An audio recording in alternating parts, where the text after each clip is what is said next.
All right, what's up, guys? I just wanted to do an update, and I started React, as you might have seen from the last video, but I went ahead and I set up React with Tailwind CSS and Vite. So Vite, from my understanding, is just a build tool that replaced React, Create React app. So if we go to vite.com.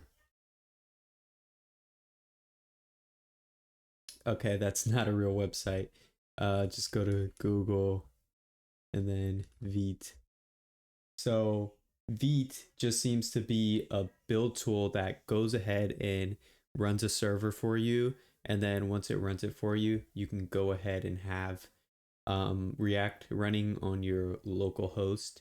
So the get started was pretty easy. Although I'll be honest, I didn't read the documentation. I just watched a YouTube video on how to set it up with Tailwind CSS and Vite. And so a few things that I wanted to explain here that I was able to learn.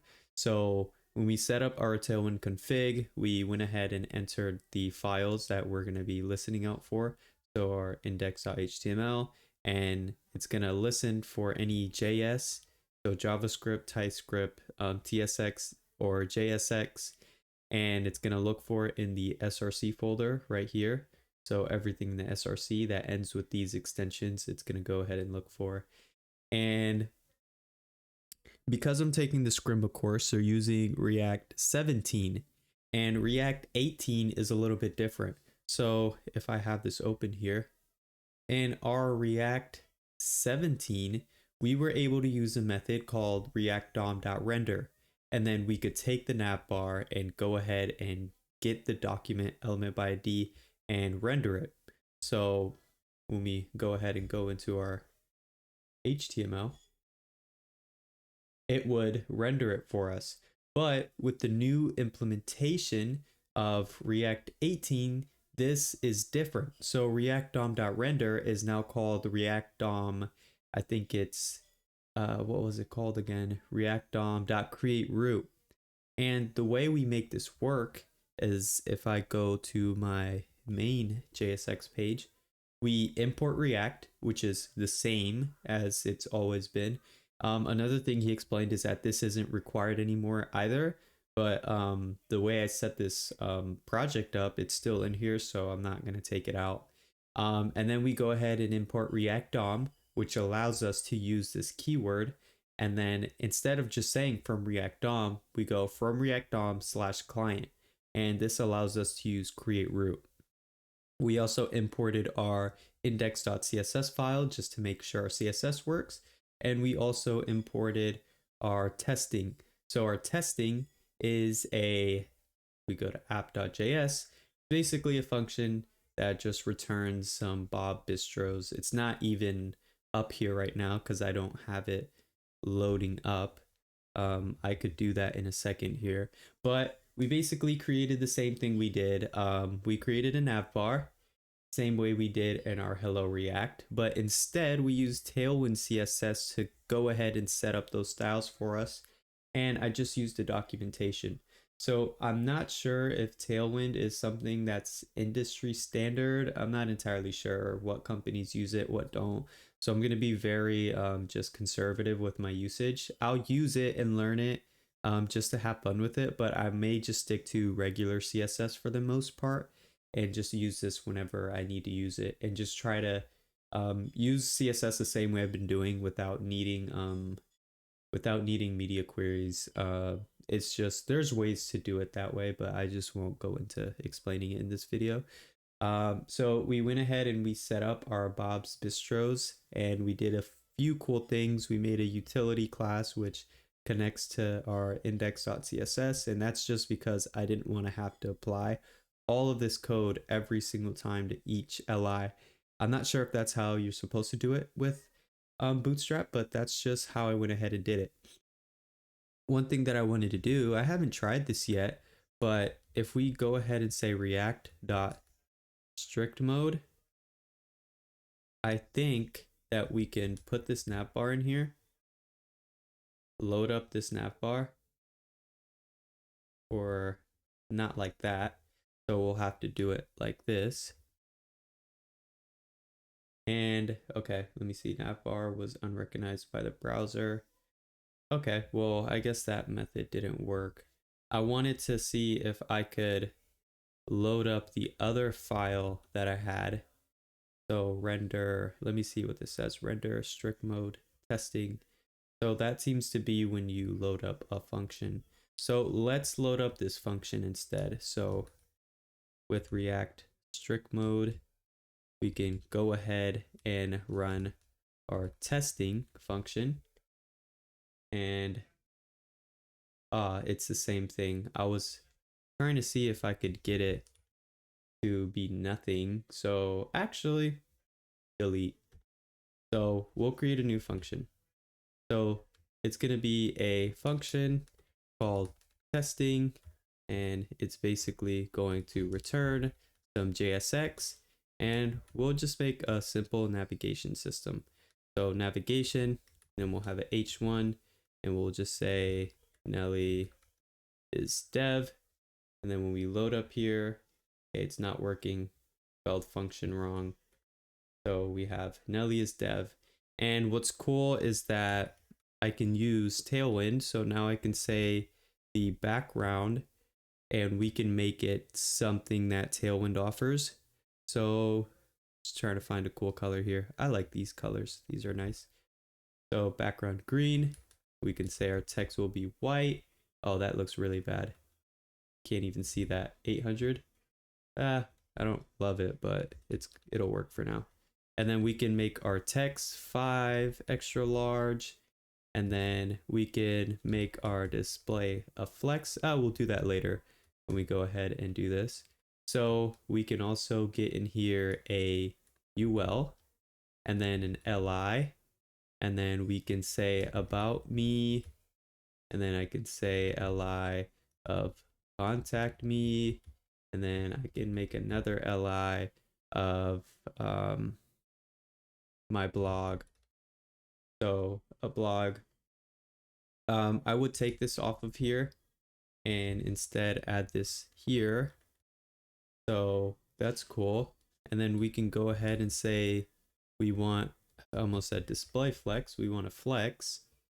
This background I do not like, so we can say background red 300, or we can say 400. I like that, that's fine. Let me see what 500 looks like. Background red 500, and then we can make our LI a flex, and that will do that for us. And then one thing I want to see is I want to go ahead and do something else here. So I'm just using their utility classes, their colors. I'm not sure, I haven't gone too deep into the rabbit hole to see what else they offer, but that's just what I'm going to use right now. And again, Tailwind for me is just experimenting, so it's not going to be, I may not use it, I'm just not sure yet. So we want our width to be 3 out of 4 for 75%. And then we can go ahead and justify. One thing that I'm not liking is that it's forcing me to go back because I don't memorize these. I don't memorize the names of these utility classes. So we can give it the same class of list item that we've already used. So class name list item. And the reason why this is not working is because we haven't imported this. So we can import this into here and it should work. Should work. I don't know why it's not working. Let me see here. So class name list item, class name list item. So these aren't working for some reason. Import, is it the path that's wrong? I'm not entirely sure. Oh wow, it just breaks entirely. Okay, that's weird why it's not working. I'm not sure. But basically we exported that function and then now we're grabbing it here. One thing that I really want to test here is what if this is also a function instead of it being instead of it being a variable. So we can return this, and then we can go ahead and say navbar. And okay, that's cool. So we can go ahead and load up both of these side by side. So oh wait, let me go ahead and talk about some of the differences. So with React 18, I know I have it because this is what's in my dependencies, React 18. And then with React DOM, obviously it's create root. It's different from the one we were using before. And the main difference is just that we basically say React DOM.create root, and then we went ahead and query selected our root. And instead, the old way was like React DOM.render. And then our first argument was like something we wanted to add. And then the second argument was the document.query selector, and then grabbing the root, and then it would just render it out. And another thing to note here, let me see if I can find anything else to talk about. Yeah, that's the difference between create root, and then that's the import difference.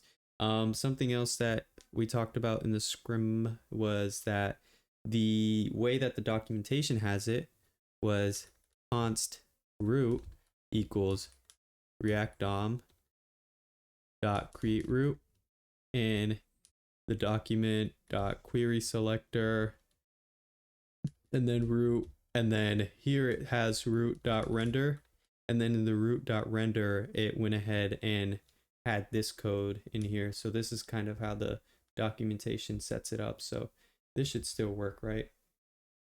You're calling on a container that has already been passed through create root. Okay. Won't mess around too much with that, but that's kind of just how the documentation was having it. So that's pretty cool. I'll continue to update and see how I can just create fun things with React, create my own projects. Maybe I'll stream me creating something. I think my main concern is actually making this something that's navbar not defined. Oh. Yeah, my main concern is making sure that I'm actually creating projects. I could care less about learning all this different technology stuff. I just want to make sure that I can apply this in a project setting. Like one thing that I really want to do in the future is update a website that my church has. I want to go ahead and update it, and I'm considering using Tailwind because it's a huge project and it would be a really nice way to learn Tailwind. But I think that's it for this video. One thing I also wanted to note is that Tailwind should be responsive out the gate, even though I'm just using percentages. But I think that's it. I just wanted to go over some of the things that I was learning. We got rid of the CDN, so now I am running React locally, which is exciting with Vite. I didn't want to just do it in the browser, but I think that's it.